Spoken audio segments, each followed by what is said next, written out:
Safi kabisa ndugu mtazamaji, na kukaribisha katika channel yangu hii ya YouTube ambayo basi inakwenda kwa jina la Yugo Media. Na leo hii basi kuna mambo mazuri zaidi ningependa tushare pamoja na kuelezeana hapa. Mambo haya basi yanamhusu msanii mmoja wa Bongo Flava, msanii mkubwa tu ambaye basi ameweza kufanya mengi katika tasnia ya muziki, na amekuwa basi akitrend kabisa katika mitandao za kijamii hivi karibuni kutokana basi ndoa yake basi kurejea pale, namzungumzia Harmonize.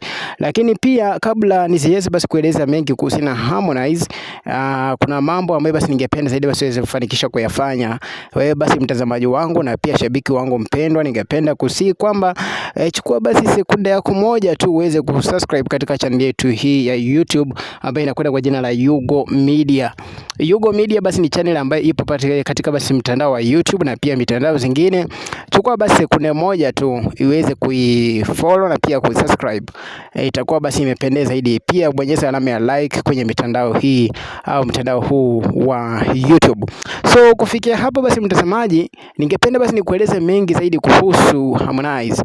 Siku ya jana basi Harmonize aliweza kuwa na show kule katika nchi ya Ethiopia, na mapokezi yake naweza kusema kwamba yalikuwa mapokezi mazuri zaidi. Mwanzo tuliweza kuona basi mashabiki wakiweza kumfurahia Harmonize na pia kuimba basi jina lake kabisa. Jamaa huyu kwamba nakubalika mwamba kweli. So kwa upande wake basi Harmonize aliweza pia kuona kwamba kuna burudani ambayo basi aliweza kuitumbuiza katika sehemu hizo na mashabiki walipenda kabisa. Hasa zaidi basi kuna wimbo mmoja ambao mashabiki wa Ethiopia walikuwa wanapenda zaidi wa Harmonize. Wimbo ambao unakwenda kwamba Kainama Kainuka. So ni baadhi ya wimbo ambao basi Harmonize ameweza kucheza zaidi basi katika sehemu hizo. Mashabiki wanaonekana basi wanampenda zaidi basi wimbo huo. Kwa nyimbo zote basi waliweza kuwa wanaichagua zaidi na kuikubali ngoma hiyo yake Harmonize kwa kama Kainama. So ni jambo ambalo nimeweza kueleza kuhusiana na msanii huyu.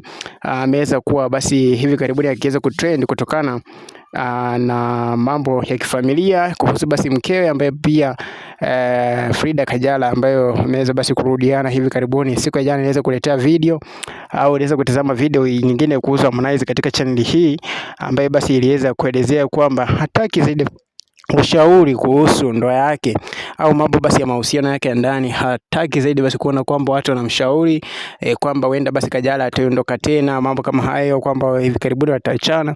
Hapendi kabisa kuyaona. Ni jambo ambalo basi aliweza kuwakanya mashabiki wake siku ya jana. Kufikia hapo mtazamaji, sina ziada kukupa pongezi wewe ambao umeweza kutazama na ku like hii video, na kutakia zaidi siku njema mtazamaji.